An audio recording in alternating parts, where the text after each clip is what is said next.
first rule of pricing is you don't talk about your prices. You don't ask your customers what they might want to pay. You bloody have to put prices on stuff and test it and see what happens. Coffee's for closers only. So we've established my proposal is sound in principle. Now we're just haggling over price. Let's see how much we're going for on eBay. I mean, it's the same as Dunkin' Donuts. Costs 15 times the price. Welcome to Impact Pricing, the podcast where we discuss pricing, value, and the tight relationship between them. I'm Mark Stiving, and today our guest is Rhondalynn Korolak. Say that fast 3 times. Here are 3 things you want to know about Rhondalynn before we start. She has written 5 books, and the last 2 were about pricing. She started out life as both an accountant and a lawyer, and she gave all of that up just to be a pricing expert. Welcome, Rhondalynn. Thank you. Thanks for having me. Was that close? Did you give all that up just to be a pricing expert?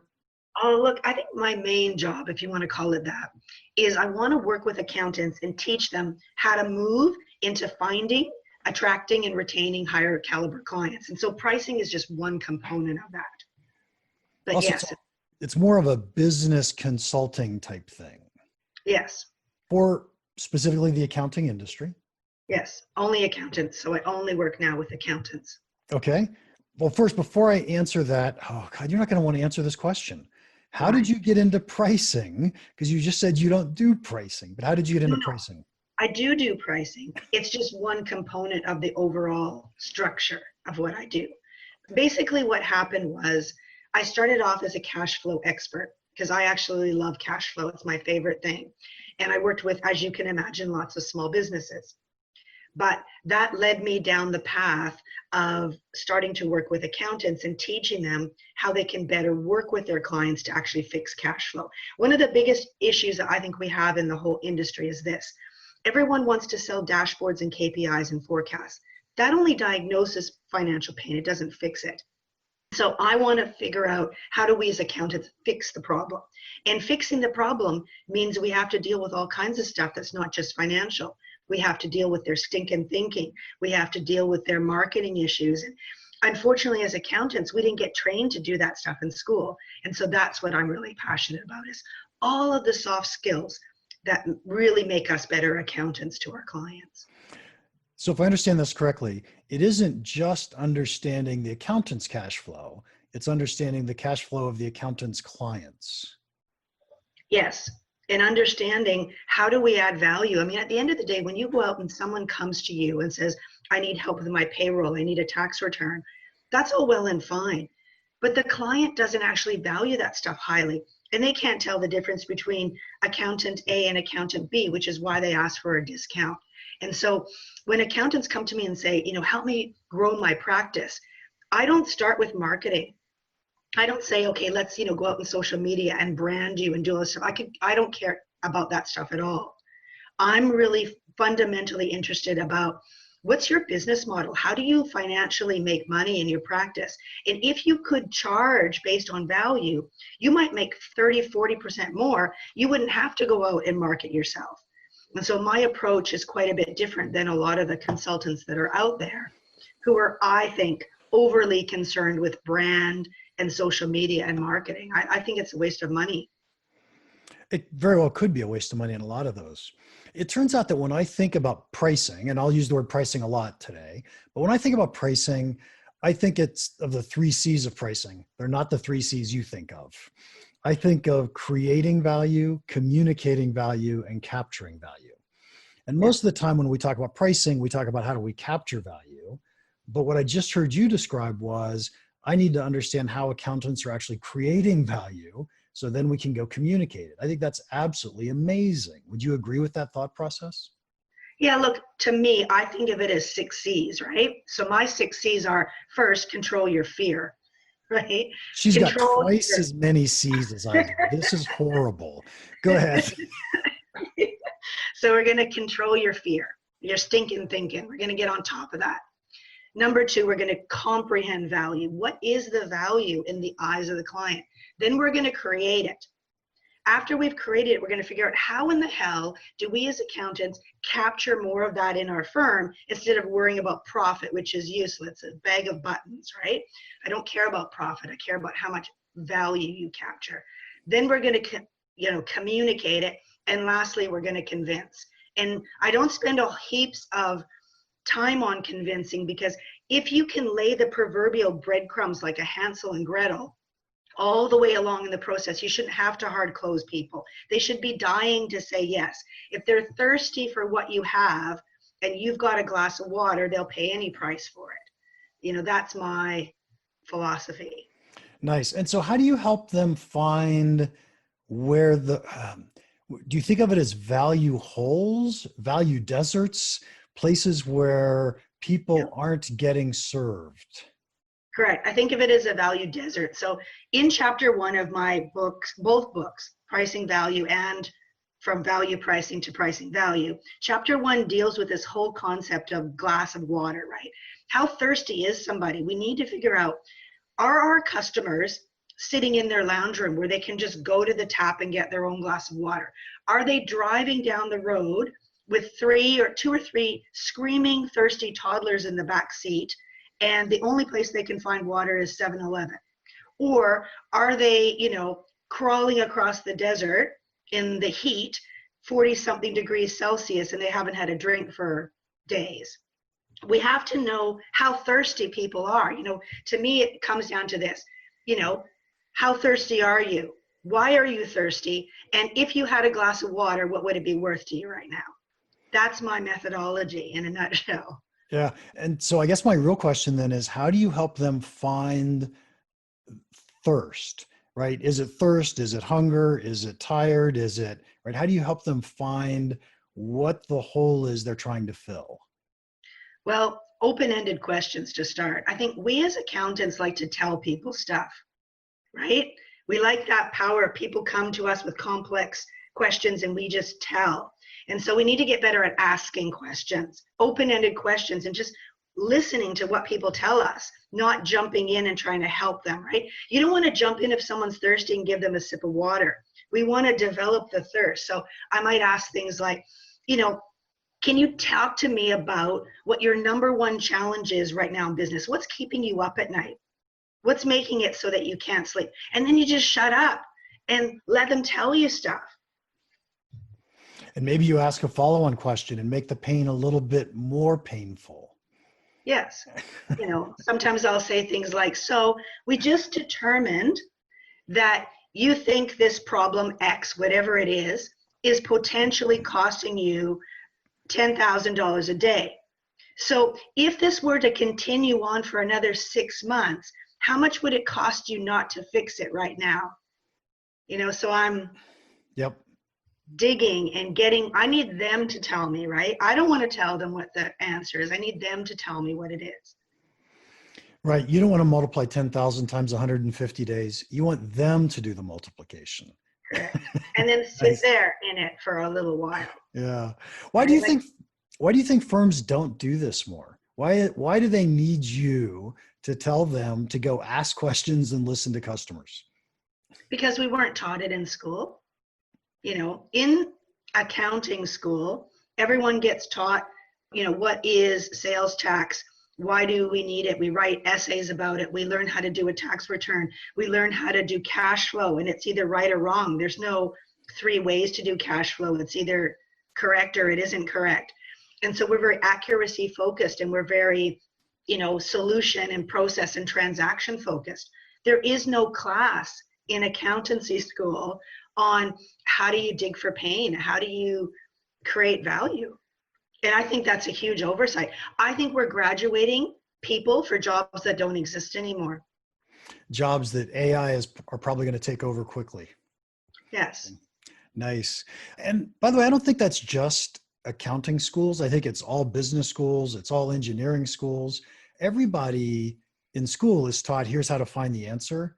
And we're rarely taught, here's how to ask the question. Correct. It is very interesting. How's the podcast going? Are you getting value? Research shows that people don't really value what they get for free. but I'm hoping you'll prove this research wrong. Please demonstrate to us and the entire world that you value this podcast. Would you please pause the podcast, subscribe if you haven't already done so, rate the podcast, and leave us a short review? You'd be doing a huge favor. And research shows if you invest this little bit of time, you'll probably like the podcast even more. Win-win. Pause. Do it now. We'll wait for you. You mentioned to me that you had an interest in neuroscience and pricing. First off, what does that even mean?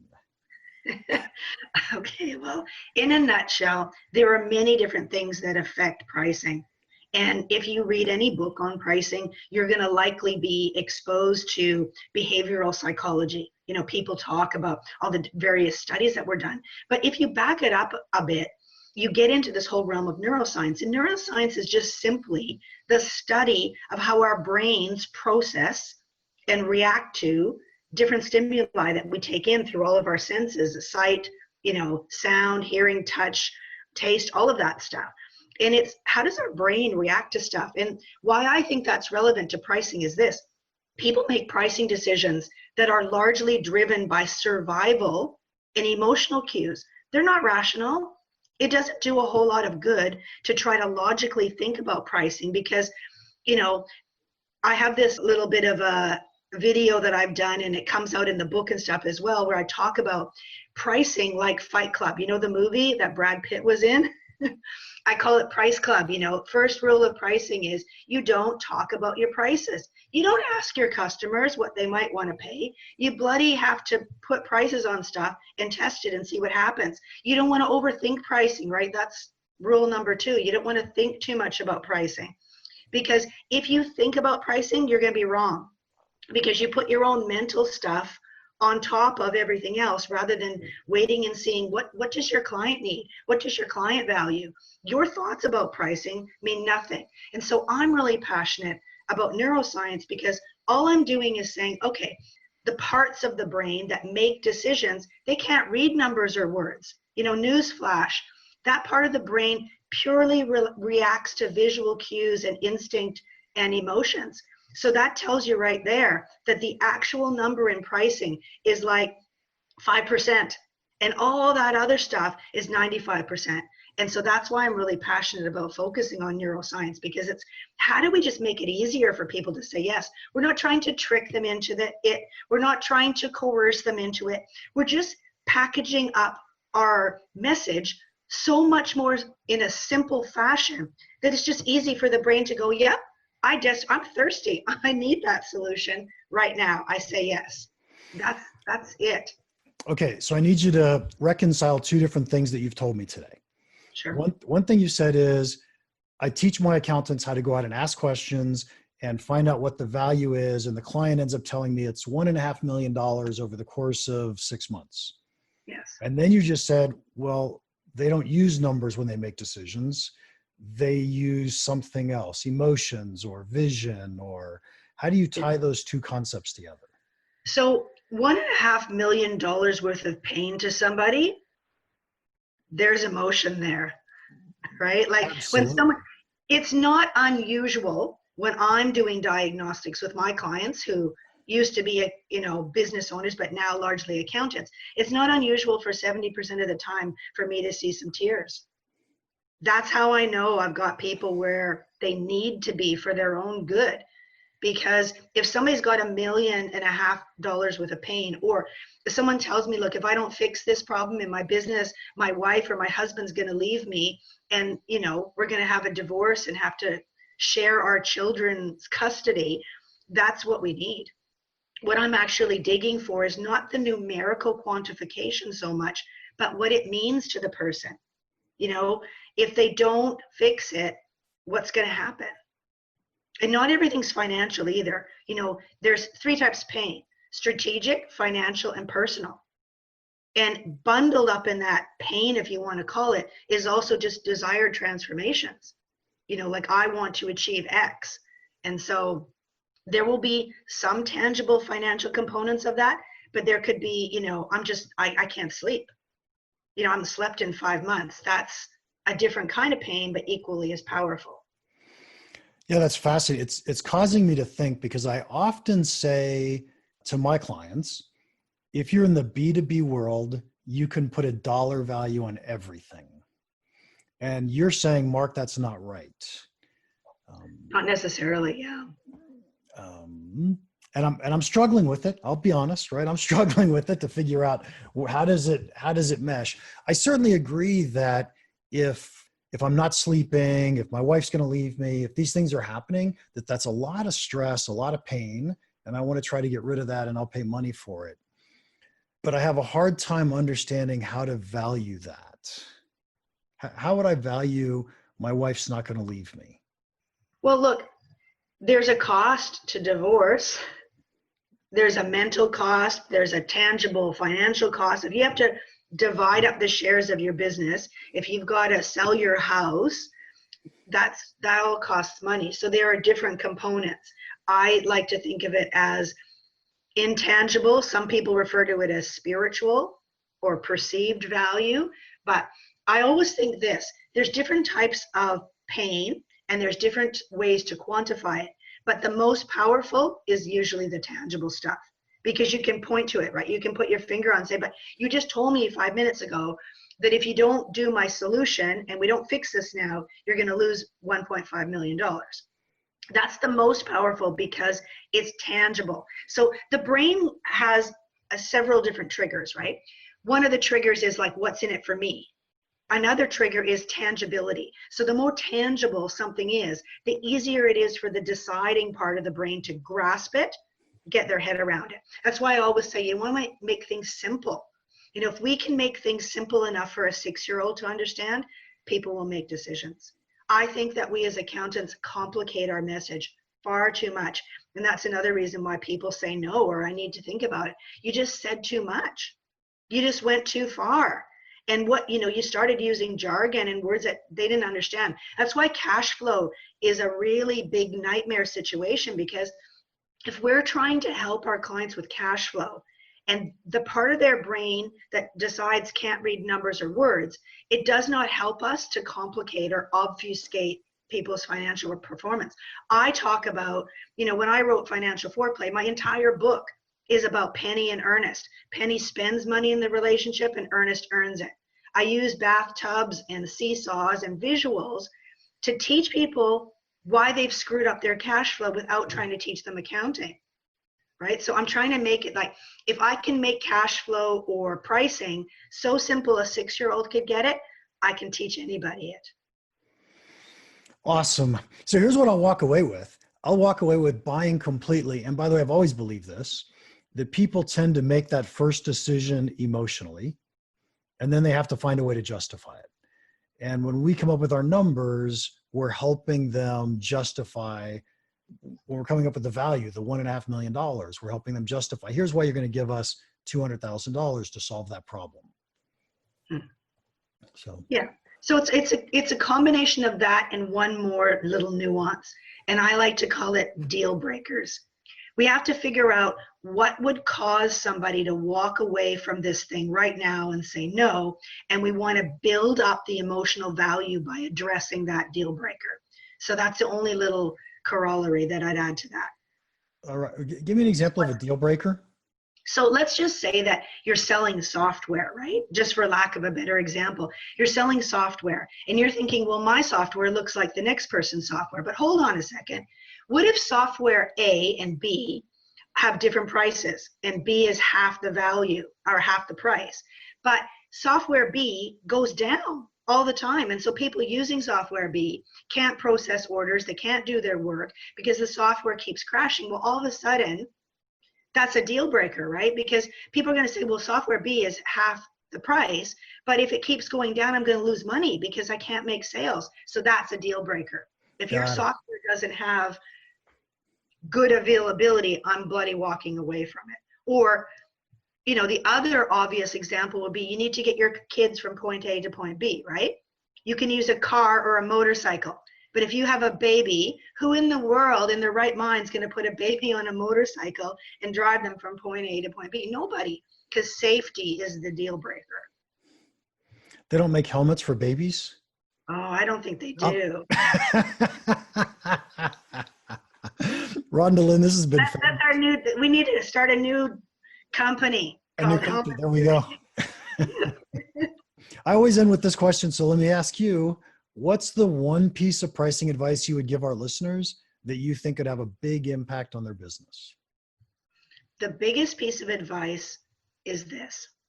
If you go into the relationship thinking to value price something, you're going to probably make a mistake. And that mistake is you're going to be thinking about, what do I need to get? You know, my clients are price conscious. How do I get people to pay more? I want you to go into that relationship thinking, how do I add more value? Adding more value first earns you the right to be able to put your prices up. So please enter the relationship thinking about, how are you going to create more value first? And then the pricing is only 5% of it. That's the easy part. You know, whether you need 3 pricing and should your prices end on a 9, all that stuff is job number 2. Job number 1 is, please remember that your job is to actually add more value first. Awesome. Love the answer. Rhondalynn, thank you so much for your time today. If anyone wants to contact you, how can they do that? Easy. So my name is pretty unique. So you can contact me at Rhondalynn@business.com, which is my business. You can type Rhondalynn in anything, LinkedIn, Facebook, and Twitter, and you'll find me very easily. And if you're interested in the book, it's pricingvalue.co. And it's a beautiful cover. I love that cover. Thank you. Yeah. All right. Episode 28 is in the can. What was your favorite part? Let us know in the comments or wherever you downloaded and listen. And while you're at it, would you please give us a 5-star review? It would be very helpful to us. If you have any questions or comments about the podcast or about pricing, feel free to email me at mark@impactpricing.com. Now, go make an impact.